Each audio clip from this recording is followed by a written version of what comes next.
कहानी की शुरुआत में हम वरी नाम की एक लड़की को देखते हैं जो अपनी बेटी मिन के साथ रात के समय कहीं जा रही होती है।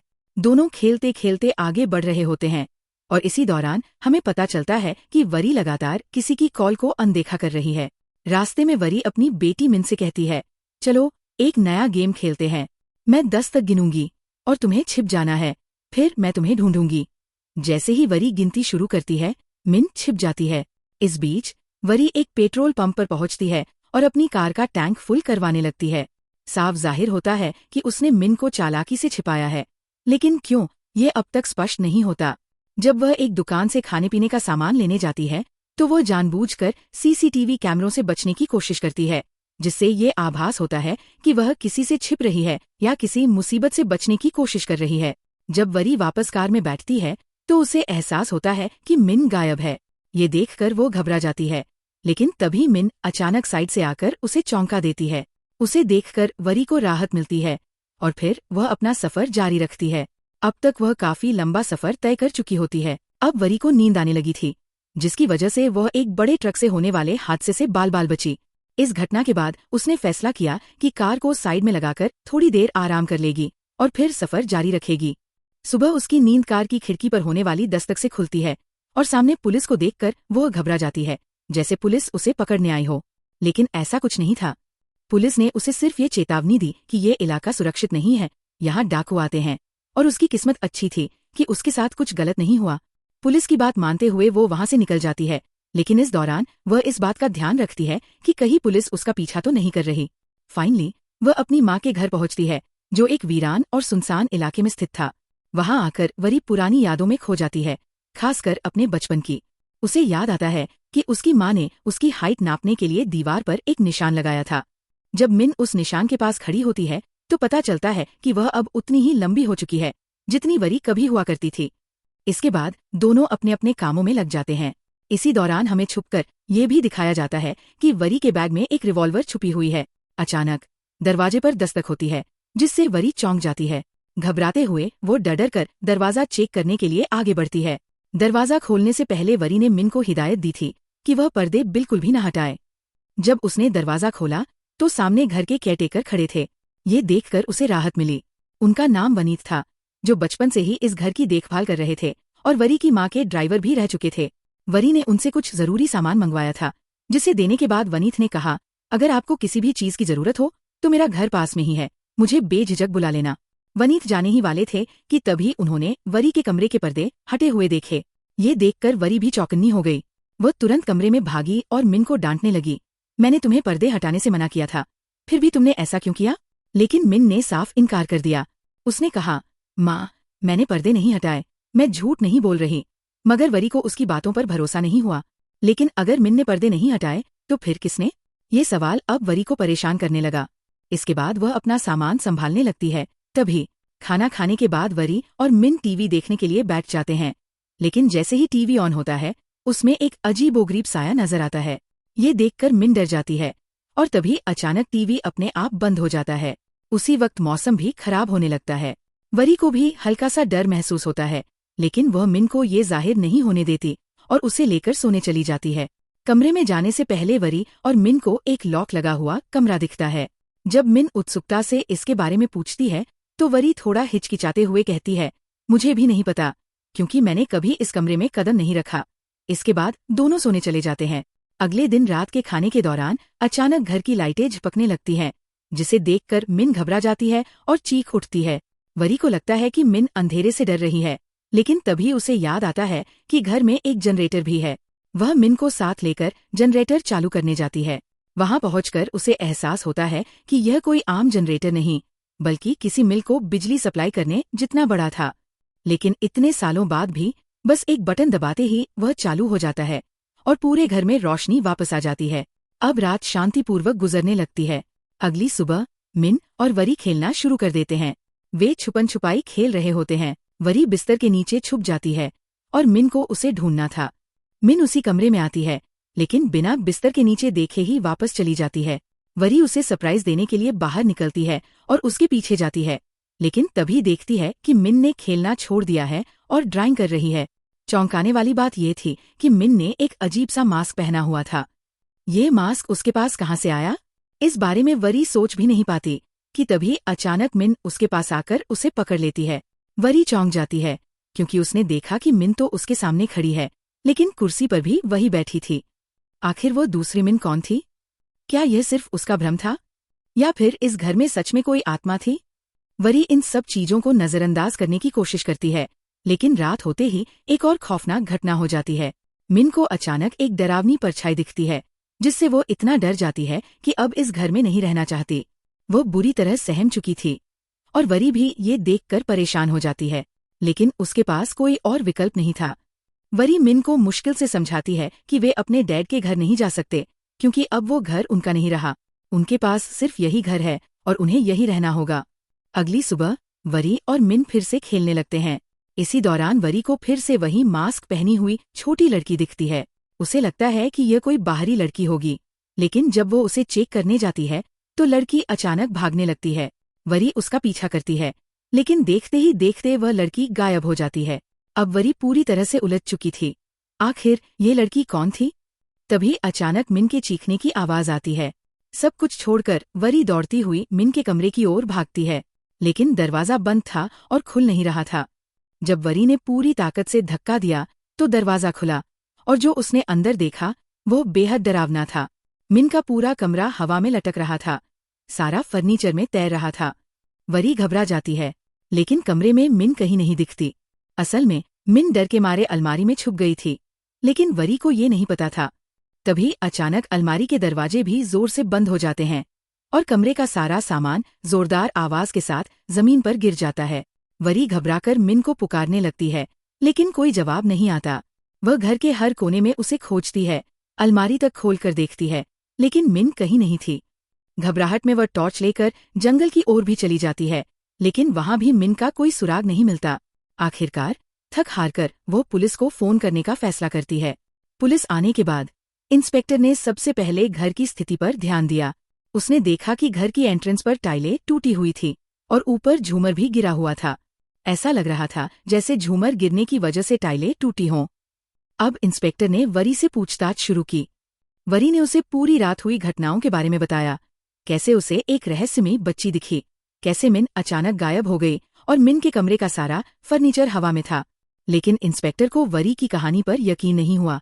उसे लगा कि वरी कुछ छुपा रही है या फिर वो भ्रम में है। आखिर बिना किसी वजह के कोई फर्नीचर हवा में कैसे लटक सकता था? इंस्पेक्टर को वरी की बातों में कुछ गड़बड़ लगी। अब इंस्पेक्टर वरी से उसके पति और मिन के पिता के बारे में पूछती है। वरी झूठ बोल देती है कि उसने अपने पति को कई साल पहले छोड़ दिया था। इंस्पेक्टर वरी से और भी सवाल करती है और फिर मिन का कमरा चेक करती है। इसके बाद इंस्पेक्टर वरी से मिन की एक फोटो मांगती है ताकि उसकी तलाश में मदद मिल सके, लेकिन वरी के पास मिन की कोई भी तस्वीर नहीं थी। उसकी सारी तस्वीरें उसके पुराने मोबाइल में थी, जिसे उसने आते ही गिरा दिया था। चौंकाने वाली बात यह थी कि वरी सोशल मीडिया का इस्तेमाल भी नहीं करती थी, इसलिए वहां से भी मिन की कोई तस्वीर नहीं मिल सकती थी। अब इंस्पेक्टर ने जितने सबूत इकट्ठा कर सकती थी किए, लेकिन इनमें से कोई भी ये साबित करने के लिए पर्याप्त नहीं था कि मिन वाकई में वरी के साथ इस घर में रह रही थी। इस दौरान घर के बाहर पुलिस की मौजूदगी देखकर वरी का केयरटेकर भी वहां आ जाता है। जब पुलिस केयरटेकर से मिन के बारे में सवाल करती है तो वो कहता है कि वरी यहाँ अकेली आई थी। ये सुनकर वरी चौंक जाती है और कहती है, नहीं नहीं अंकल, आपको याद है उस दिन जब आपने ऊपर देखा था तभी अचानक पर्दे हटे थे? वो मिन ही थी। लेकिन चूंकि वरी ने मिन को किसी और के सामने कभी नहीं लाया था, इसलिए किसी को उसकी बात पर यकीन नहीं हुआ। अब पुलिस को लगने लगा कि वरी का मानसिक संतुलन ठीक नहीं है और उसे कोई साइकोलॉजिकल इश्यू है, जिसकी वजह से उसे लग रहा था कि उसकी बेटी उसके साथ है, जबकि सच कुछ और ही था। पुलिस को अब इस बात पर भी शक होने लगा था कि शायद वरी की कोई बेटी थी ही नहीं। इंस्पेक्टर को वनीत और वरी की बातचीत से पता चला कि वरी कई सालों बाद इस घर में आई थी। वह वरी से पूछती है, अच्छा बताइए आप आई कहाँ से हैं? इस पर वरी झूठ बोलती है कि वो बैंकॉक से आई है। फिर इंस्पेक्टर उससे पूछती है कि वो किस रास्ते से आई, रास्ते में कहाँ कार रुकी, और वो सारी डिटेल्स नोट कर लेती है ताकि किसी भी तरह मिन का पता लगाया जा सके। इंस्पेक्टर इस जानकारी के आधार पर जांच शुरू कर देती है और बताए गए रास्तों के सीसीटीवी फुटेज चेक करवाती है, लेकिन किसी भी फुटेज में मिन नजर नहीं आती। जैसा कि हमने पहले देखा था, मिन किसी भी सीसीटीवी में कैद नहीं हुई थी। इसी वजह से पुलिस मिन की गुमशुदगी की रिपोर्ट दर्ज करने से इनकार कर देती है। ये सुनकर वरी एक रात के लिए तो चुप हो जाती है, लेकिन फिर उससे बर्दाश्त नहीं होता। परेशानी में वो खुद पुलिस स्टेशन जाकर सब कुछ साफ साफ बता देती है। वह कहती है, मैं झूठ नहीं बोल रही, मेरी एक बेटी है और मैं उसे 1 हफ्ते पहले बैंकॉक से लेकर आई थी। मैंने अपने पति से बहुत मुश्किल से उसे बचाया था। मेरा पति मुझे मारता था, इसलिए मैं छुपकर यहाँ आ गई। इसके बाद वरी एक और बड़ा सच उजागर करती है। वह बताती है कि आने से पहले उसने अपने पति पर जानलेवा हमला किया था। उसने अपने पति पर गोलियां चलाई थीं और ये बताते हुए वह रो पड़ती है। अब उसे ये भी डर था कि पुलिस इस मामले में उस पर केस दर्ज कर सकती है। वरी पुलिस से कहती है, आपको जिस पर शक है वह मेरा पति है, उसी ने मेरी बेटी को गायब किया होगा। वह बहुत पावरफुल आदमी है, वह एक जनरल है। पुलिस वालों के कहने पर वरी अपने पति को फोन मिलाती है। फोन लगते ही वो गुस्से में चीख पड़ती है, मैं जानती हूँ कि तुमने मिन को किडनैप करवाया है। अगर तुम्हें मेरी बेटी के बारे में कुछ भी पता है तो मुझे बता दो। लेकिन जवाब में उसका हस्बैंड कहता है, पागल तो नहीं हो गई हो? मुझे तो ये भी नहीं पता कि तुम भागकर कहाँ गई हो। मैं मिन को कहाँ से किडनैप करूंगा? और मेरी बेटी को आखिर हुआ क्या है? इस बहस को देखते हुए इंस्पेक्टर वरी के हाथ से फोन ले लेती है और खुद वरी के हस्बैंड से बात करने लगती है। वो उसे पूरे मामले की जानकारी देती है कि वरी ने कैसे दावा किया कि मिन गायब हो गई है और पुलिस अब उसे खोज रही है। इंस्पेक्टर मिन की कुछ तस्वीरें मंगवाती है ताकि खोजबीन में आसानी हो। फाइनली मिन की गुमशुदगी की रिपोर्ट दर्ज कर दी जाती है और तलाश का काम शुरू हो जाता है। वरी के अंकल, इंस्पेक्टर, पुलिस फोर्स और गांव के कुछ लोग जंगल में मिन को ढूंढने निकलते हैं। घंटों तलाश के बावजूद भी मिन कहीं नहीं मिलती। हारकर इंस्पेक्टर वरी को वापस ले जाने का फैसला करती है। तभी तेज बारिश शुरू हो जाती है और इस खराब मौसम में बाहर रहना सुरक्षित नहीं था, इसलिए वे सब वरी के घर लौट आते हैं। घर में पहुंचकर इंस्पेक्टर को एक कमरा दिखता है जिस पर ताला लगा होता है। वो वरी से इस कमरे के बारे में पूछती है तो वरी वही पुराना जवाब देती है, ये कमरा कई सालों से बंद है, मैंने भी इसे कभी नहीं खोला। लेकिन इंस्पेक्टर को शक हो जाता है। वह वरी की बातों को नजरअंदाज कर ताले को तोड़ने का फैसला करती है क्योंकि चाबी किसी के पास नहीं थी। जैसे ही दरवाजा खुलता है वरी भी हैरान रह जाती है। यह दरवाजा एक गुप्त बेसमेंट की ओर जाता था। धीरे धीरे सभी उस बेसमेंट में उतरते हैं, बिना इस बात का अंदाजा लगाए कि कोई रहस्यमयी ताकत उनके पीछे छुपकर उन्हें देख रही थी। बेसमेंट में बहुत सी मशीनें रखी थीं और एक शीशे से बना कैबिन भी था। इंस्पेक्टर तुरंत समझ जाती है कि यह किसी तरह की लैब थी जहां किसी प्रकार के प्रयोग किए जाते थे, लेकिन वरी को इस बारे में कोई जानकारी नहीं थी। कैबिन के ठीक ऊपर फर्श पर एक गोल काले रंग का निशान था, जैसे किसी चीज के जलने से वह बना हो। लेकिन बिजली के शॉर्ट सर्किट से इतना परफेक्ट गोल निशान बनना नामुमकिन था। जब इंस्पेक्टर और पुलिस अधिकारी जगह जगह चेक करते हैं तो उन्हें पता चलता है कि इस बेसमेंट के ऊपर वाले कमरे में भी ऐसा ही गोल निशान था और उससे ऊपर वरी के कमरे में भी ठीक ऐसा ही निशान मौजूद था। और सबसे चौंकाने वाली बात यह थी कि वरी के कमरे में इस निशान के ठीक ऊपर वही अलमारी थी जिसमें मिन के गायब होने का दावा किया गया था। इन चीजों को देखकर फॉरेंसिक एक्सपर्ट भी हैरान रह जाते हैं। काफी कोशिशों के बावजूद भी मिन का कोई सुराग नहीं मिलता। आखिरकार इंस्पेक्टर को वरी को ये कड़वा सच बताना पड़ता है, हमें मिन कहीं नहीं मिली, और सच कहूं तो अब उसके मिलने की कोई उम्मीद भी नहीं है। उदास और निराश वरी कुछ नहीं कह पाती और घर में ही रुक जाती है, जबकि पुलिस और अन्य लोग लौट जाते हैं। रात हो जाती है और वरी अपने बिस्तर पर लेट जाती है। तभी उसे महसूस होता है कि कोई उसके घर में घुस आया है। ये मिन भी हो सकती थी या फिर कोई और।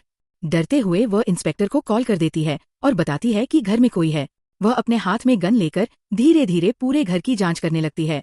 तभी वो देखती है कि एक छोटी बच्ची जो मिन जैसी लग रही थी 1 से 20 तक गिनती गिन रही थी। जैसे ही वरी उस बच्ची के पास जाती है वह बच्ची भागकर मिंधी कमरे में चली जाती है। वरी जब अंदर जाकर देखती है तो पाती है कि सारा सामान पहले की तरह ही हवा में लटका हुआ है। ये देखकर वो घबरा जाती है। जैसे ही वो अलमारी की ओर बढ़ती है अचानक किसी अदृश्य शक्ति ने उसे अंदर खींच लिया। उसे ऐसा महसूस होता है जैसे वह किसी गहरे कुएं में गिर रही हो। वह लगातार गिरती रहती है और अंततः बेहोश हो जाती है। कुछ देर बाद जब उसे होश आता है तो वह उसी शीशे के हॉल में होती है जिसे उसने अपने घर में देखा था। इस बार उसके सामने उसकी माँ खड़ी होती है, जिसे देखकर वो हैरान रह जाती है। अपनी माँ को सामने देखकर वरी को अपना बचपन याद आ जाता है, वो समय जब वह अपनी फैमिली के साथ वक्त बिताने के लिए तरसती थी।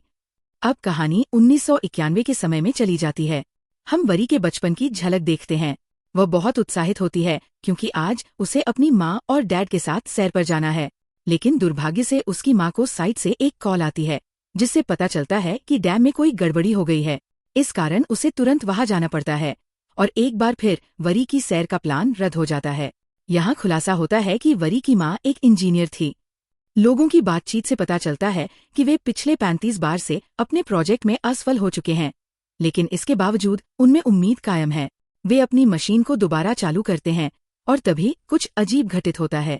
अचानक जमीन जोर से हिलती है और उनकी बनाई कंटेनर के ऊपर एक ब्लैक होल बन जाता है। बादलों के बीच एक काला घेरा जिसमें बिजलियां चमक रही होती है। तभी कहीं से एक सैंडल आकर गिरती है, जिससे ये स्पष्ट होता है कि वरी की माँ वास्तव में एक टाइम मशीन बना रही थी।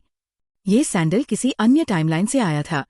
ये देखकर वरी की माँ बेहद उत्साहित हो जाती है और जल्द से जल्द टाइम ट्रैवल को संभव बनाना चाहती है, लेकिन अभी मशीन में कई खामियां थीं, जिन्हें सुधारना जरूरी था।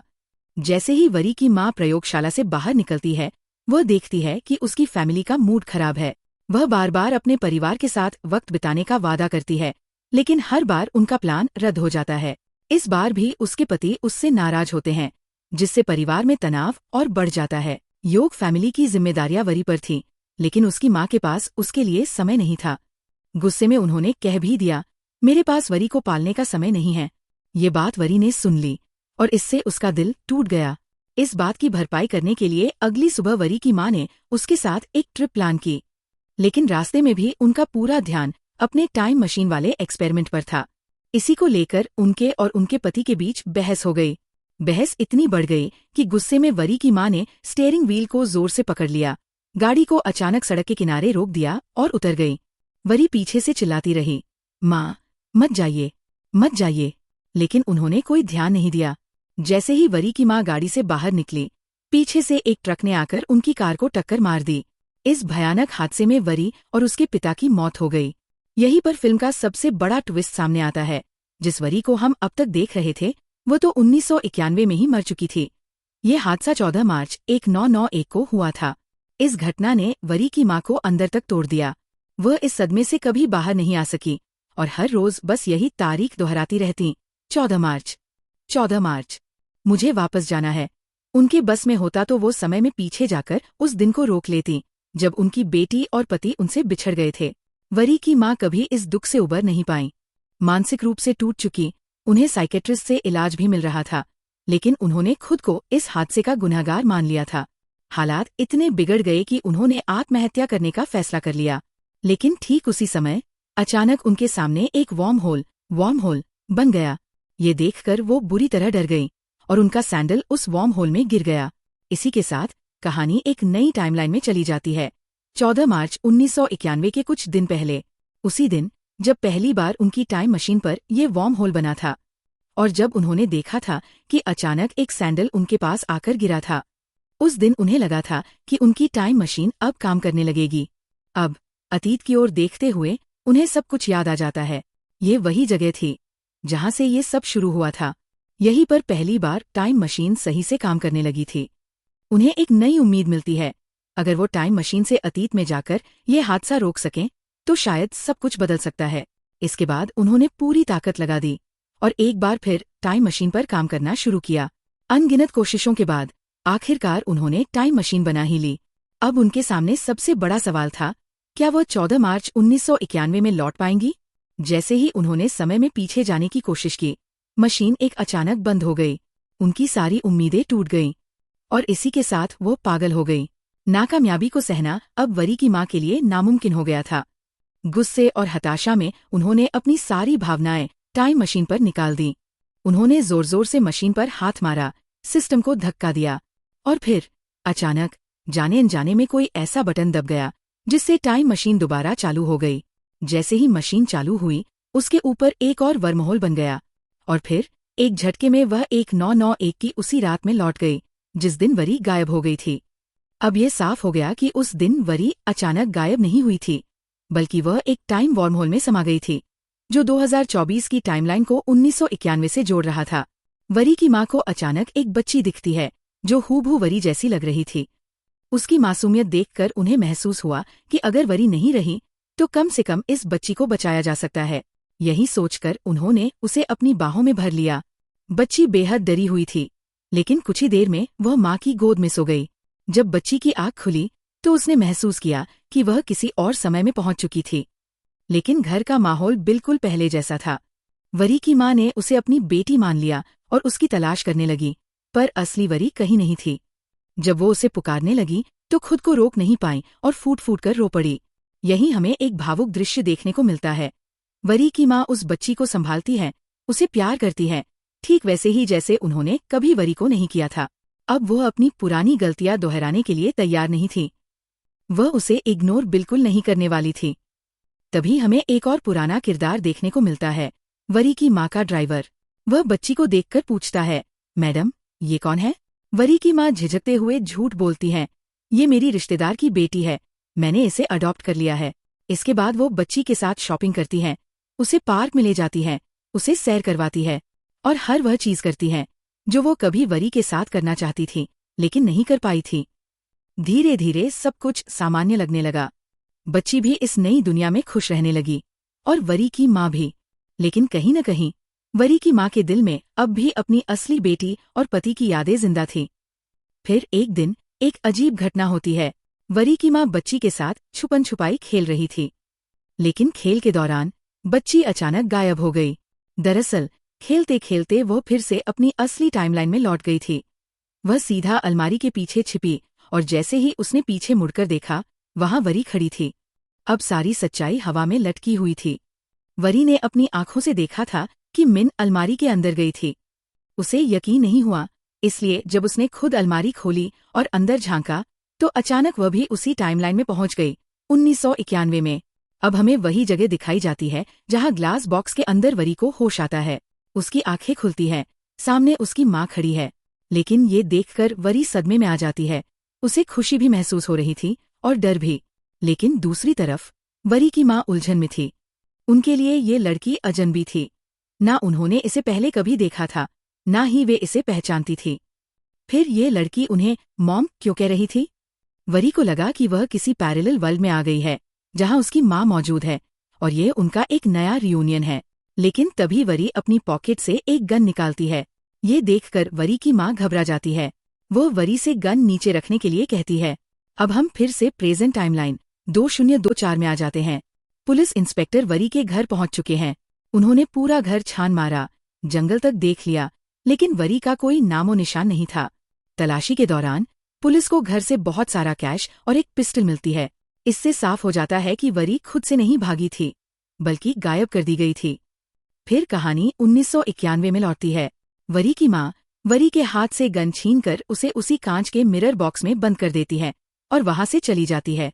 वरी चिल्लाती रह जाती है, मॉम, मेरी बात सुनो, मेरे पास आओ। लेकिन उसकी आवाज बाहरी दीवारों में कैद हो जाती है। अब फिर से प्रेजेंट टाइम 2024 दिखाया जाता है। पुलिस इंस्पेक्टर वनीत अंकल को बुलाते हैं और उनसे वरी और उसकी फैमिली के बारे में सवाल करने लगते हैं। वनीत बताते हैं, इस तस्वीर में जो औरत है वही वरी की माँ है। इंस्पेक्टर पूछते हैं, वरी की माँ क्या काम करती थी? वनीत बताते हैं, वह प्रोफेसर थीं और पास के हाइड्रोलिक डैम की इंजीनियर भी थीं। फिर पुलिस पूछती है, घर में ये लैब क्यों बनाई गई थी? इसका जवाब खुद वनीत के पास भी नहीं था। उन्हें सिर्फ इतना पता था कि करीब 30 साल पहले वरी की माँ अचानक ये घर छोड़कर कहीं चली गई थी। कई दिनों तक 2024 में इन्वेस्टिगेशन चलती रहती है। इसी दौरान 1991 की टाइमलाइन में भी कई दिन बीत जाते हैं। वरी अब भी भूखी प्यासी कैद में पड़ी रहती है। लेकिन एक दिन वरी की माँ उसके लिए खाना लेकर आती है। डरते डरते वो खाना कैबिन में रखती है और वरी से पूछती है, अच्छा बताओ, तुम कौन हो? यहाँ क्यों आए हो? तुम्हारा मकसद क्या है? वरी जवाब देती है, मैं इसी घर में रहती हूँ। मुझे नहीं पता मैं यहाँ कैसे आई। मैं अपनी बेटी को ढूंढ रही थी। वो अलमारी के अंदर गई थी। जब मैंने अलमारी खोली तो पता नहीं कैसे मैं यहाँ आ गई। ये सुनकर वरी की माँ का चेहरा सफेद पड़ जाता है। अब उन्हें समझ आता है कि वरी यहाँ मिन को ढूंढने के लिए आई थी। उन्हें अब डर लगने लगता है कि कहीं वरी मिन को उनसे छीन न ले। वरी की माँ वरी का कैबिन बंद कर देती है और ऊपर चली जाती है। अब वो वरी की निगरानी के लिए वनीत अंकल को भेजती है। वरी अब बेचैनी महसूस करने लगती है। उसे किसी भी कीमत पर यहाँ से निकलना था और अपनी बेटी को ढूंढना था। तभी उसके दिमाग में एक प्लान आता है। वह नकली बेहोशी का नाटक करती है। जब वनीत अंकल उसे चेक करने आते हैं तो जैसे ही वो कैबिन का दरवाजा खोलते हैं, वरी उन्हें धक्का देकर वहां से भाग जाती है। अब वरी पूरी ताकत से भाग रही थी। तेजी से सीढ़ियां चढ़ती हुई बेसमेंट की उस दरवाजे तक पहुंची जो हमेशा लॉक रहता था। तभी उसे मिन की आवाज सुनाई देती है। वह मिन को पुकारने लगती है, मिन, मिन। लेकिन इतने में वरी की माँ पीछे से आकर उसे खींच लेती है। वरी छटपटाती है, लेकिन तभी पीछे से वनीत अंकल भी आ जाते हैं और वरी को पकड़ने में कामयाब हो जाते हैं। सीन कट होता है और हम फिर से 2024 की टाइमलाइन में आ जाते हैं। पुलिस और फॉरेंसिक टीमें पूरी ताकत से वरी की तलाश कर रही थी। यह रहस्यमयी घर लोगों को अंदर खींचता जा रहा था, लेकिन कोई बाहर क्यों नहीं निकल रहा था? इंस्पेक्टर घर के पुराने रिकॉर्ड खंगाल रही थी। तभी उन्हें इसी घर से जुड़ा एक पुराना केस मिला। ये केस 1991 में फाइल किया गया था। इंस्पेक्टर ने फाइल को ध्यान से पढ़ना शुरू किया। फाइल में कई चौंकाने वाले सबूत थे। एक रिवॉल्वर भी बरामद हुई थी। इंस्पेक्टर ने रिवॉल्वर को फॉरेंसिक टेस्टिंग के लिए भेज दिया, लेकिन जब टेस्ट रिपोर्ट आई तो सभी हैरान रह गए। रिपोर्ट के मुताबिक ये रिवॉल्वर 2020 में खरीदी गई थी। फिर ये 1991 के केस फाइल में कैसे मौजूद थी? इंस्पेक्टर को लगने लगा कि ये मामला साधारण नहीं, बल्कि कुछ बहुत बड़ा है। जांच आगे बढ़ती है तो उन्हें एक पुराना नोटबुक पेज मिलता है। उसके ऊपर एक फोन नंबर लिखा हुआ था। लेकिन ये और भी ज्यादा चौंकाने वाली बात थी, क्योंकि 1991 में मोबाइल फोन का कोई वजूद ही नहीं था। इंस्पेक्टर ने उस नंबर की जांच शुरू करवाई। रिपोर्ट आई और सच सुनकर इंस्पेक्टर का दिमाग हिल गया। ये तो वरी का नंबर है। इतना ही नहीं, फाइल में ये भी लिखा था कि ये नंबर घर में मिली एक लाश के पास मिला था। इतनी सारी चीजें जानने के बाद इंस्पेक्टर को सच्चाई समझ आने लगी। वरी टाइम ट्रैवल कर चुकी है, इसलिए उसकी रिवॉल्वर 1991 के सबूतों में थी। इसलिए उसका नंबर 1991 में मिली एक लाश के पास पाया गया था। अब इंस्पेक्टर पर एक नई जिम्मेदारी थी, वरी को 1991 में मरने से रोकना। लेकिन वह ये सब कैसे करेगी? वह 1991 तक कैसे पहुंचेगी? अब हम वापस 1991 में आ जाते हैं और अब हम फिर से 1991 में लौटते हैं। अब 1991 की टाइमलाइन में वरी की मॉम ने वनीत अंकल को सख्त हिदायत दी थी, वरी को किसी भी हाल में कैबिन से बाहर मत निकलने देना। वनीत अंकल ने कैबिन की निगरानी शुरू कर दी। समय बीत रहा था और वनीत अंकल बोर हो गए। उन्होंने पास रखे पुराने टीवी को ऑन कर दिया। न्यूज कास्टर दिन की तारीख बताते हुए अपना कार्यक्रम शुरू करता है। आज की तारीख 24 नवंबर 1991। ये सुनकर वरी का दिमाग सन्न रह गया। उसने तुरंत वनीत अंकल से पूछा, आपने कौन सा साल कहा? वनीत अंकल ने जवाब दिया, 1991। इसमें चौंकने वाली क्या बात है? लेकिन वरी के लिए ये सबसे बड़ा झटका था। वरी को आखिरकार समझ आ चुका था कि वो टाइमलाइन में पीछे आ चुकी है। अब उसे किसी भी तरह इस सच्चाई को वनीत अंकल को समझाना था। वह बेचैनी से बोलने लगी, देखिए वनीत अंकल, मैं वरी हूँ, आप लोगों की वही वरी, लेकिन मैं फ्यूचर से आई हूँ। वनीत अंकल ने अजीब नजरों से उसकी तरफ देखा। वरी ने घबराकर आगे कहा, वो महिला जिसे आप मेरी माँ समझ रहे हैं, वो सच में मेरी मॉम है, लेकिन उन्हें मेरी पहचान याद नहीं, क्योंकि मैं भविष्य से आई हूँ। और मेरी बेटी मिन भी यही आई होगी। उसे क्या हुआ? मेरी मॉम को ये सब कैसे नहीं पता? वरी की बातों को सुनकर वनीत अंकल का चेहरा सख्त हो गया। उन्होंने धीरे से कहा, चुप रहो लड़की, ये देखो। वरी ने देखा, एक तस्वीर, एक लड़की की लाश की तस्वीर। ये वरी की तस्वीर है, हमारी वरी, जो कई महीनों पहले मर चुकी थी। उसी वक्त सीन 1991 की टाइमलाइन में शिफ्ट होता है। मिन वरी की मॉम के साथ खड़ी थी। वह डरी हुई थी, क्योंकि उसे अपनी मॉम के पीछे वही रहस्यमयी भूतिया छाया दिखाई दी। वही काले साये जैसा भूत, जो मिन को प्रेजेंट टाइमलाइन में भी दिखता था, जो उसे हर वक्त परेशान करता था। भूत को देखकर मिन चीख उठती है और तभी सीन कट होकर हम फिर से 2024 की टाइमलाइन में लौटते हैं। अब इन्वेस्टिगेशन तेज हो चुकी थी। वरी के हस्बैंड खुद पुलिस स्टेशन आ चुके थे। उनका भी यही सवाल था, मारी वरी और मेरी बेटी मिन कहाँ है? पुलिस इंस्पेक्टर ने सारी डिटेल्स बताईं। और फिर वरी के हस्बैंड ने एक चौंकाने वाला सवाल किया, 1991 में जो लाश मिली थी, वो लड़की कौन थी? पुलिस इंस्पेक्टर ने गहरी सांस लेते हुए जवाब दिया, ये आज तक एक अनसुलझी मिस्ट्री है। ये सुनकर वरी के हस्बैंड का दिमाग घूम गया। अगर ये मिस्ट्री अब तक सॉल्व नहीं हुई तो मुझे खुद इसे सुलझाना होगा। अब सीन फिर से 1991 में शिफ्ट होता है। वरी बुरी तरह परेशान थी। उसे यहाँ से किसी भी हालत में बाहर निकलना था। उसकी एक ही इच्छा थी, अपनी मॉम से मिलना। उन्हें सारी सच्चाई बतानी थी। मॉम, मुझे पहचानो, मैं आपकी वरी हूँ। वरी बार बार चिल्ला रही थी, समझाने की कोशिश कर रही थी।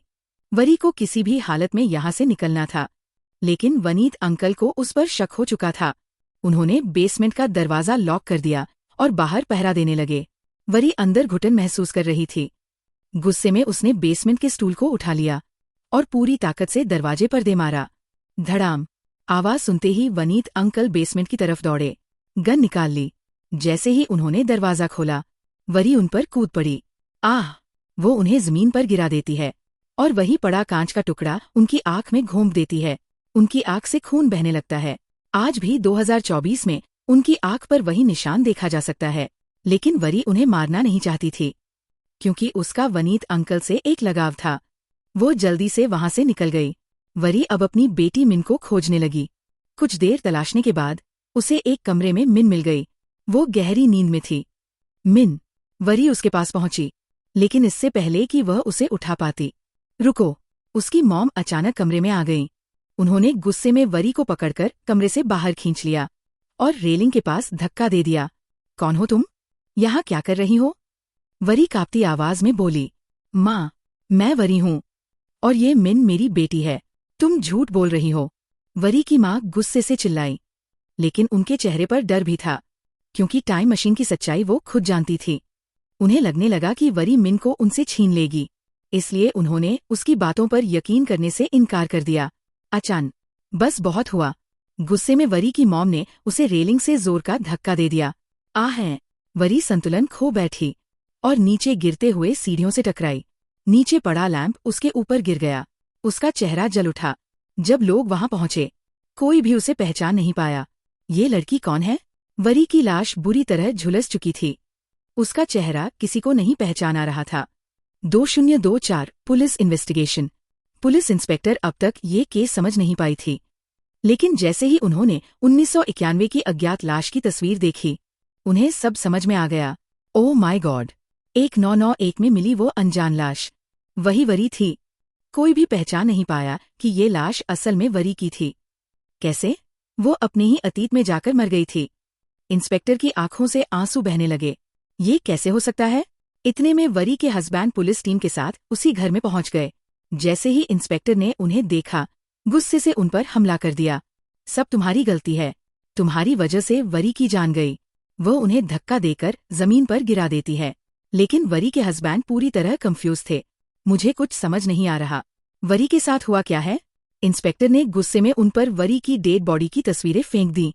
देखो, यही तुम्हारी वरी है। यही बचा है उससे। इसके बाद इंस्पेक्टर वहां से चली गई। 1991 की टाइमलाइन। वरी की मौत के बाद फॉरेंसिक टीम उसकी लाश की जांच करने आई, लेकिन इस घटना का सबसे बड़ा असर पड़ा उसकी बेटी मिन पर। वरी की माँ मिन को लेकर हॉस्पिटल पहुंची। डॉक्टरों ने बताया कि मिन की मानसिक स्थिति ठीक नहीं है। उस दिन के बाद वरी की माँ ने मिन का नाम बदलकर वरी रख दिया। फिर वह इस घर को हमेशा के लिए छोड़कर चली गई। लेकिन वरी की आत्मा इस घर में भटकती रही, क्योंकि वह अपनी बेटी के साथ रहना चाहती थी। वही आत्मा जिसे इस फिल्म में बार बार दिखाया गया था। समय बीतता गया। मिन बड़ी हो गई। अब उसकी शक्ल बिल्कुल वरी जैसी हो गई थी। अब जाकर वरी की माँ को एहसास हुआ, जिस दिन टाइम मशीन से कोई लड़की आई थी, वह और कोई नहीं बल्कि यही मिन थी। लेकिन ये कैसे हो सकता है? एक वरी टाइम मशीन में थी, वह मर भी चुकी थी, और फिर भी वह उनके पास थी। इस कंफ्यूजन में फंसकर वरी की माँ की मौत हो गई। अब मिन बिल्कुल अकेली हो चुकी थी। समय बीता। मिन की शादी हुई और उसकी एक बेटी हुई। उसने अपनी बेटी का नाम मिन रखा। शुरू में सब ठीक था, लेकिन धीरे धीरे उसकी जिंदगी डरावनी होती गई। मिन का हस्बैंड बहुत गुस्सैल था। वो उसे मारता था और घर से बाहर नहीं जाने देता था। अंत में एक दिन मिन तंग आ गई। गुस्से में उसने गन उठाई। मिन ने अपने हस्बैंड पर गोली चला दी, लेकिन गोली उसके हस्बैंड को नहीं लगी, बल्कि अलमारी में जा लगी। अलमारी के अंदर मिन पहले से ही छुपी हुई थी, पर मिन बच गई। इसके बाद वह उसे लेकर अपनी माँ के पुराने घर चली आई। यहीं से फिर से सब शुरू हो गया। यानी यह एक टाइम लूप था। बार बार मिन उसी घर में लौटती, फिर से पुरानी टाइमलाइन में जाती, फिर से मरती, और फिर एक नई मिन जन्म लेती। ये सिलसिला कभी खत्म नहीं होगा, और यही दिखाते हुए ये कहानी खत्म हो जाती है। वीडियो पसंद आए तो लाइक करें, शेयर करें और चैनल को सब्सक्राइब करें। बेल आइकन दबाना न भूलें, ताकि कोई भी नई वीडियो मिस न हो।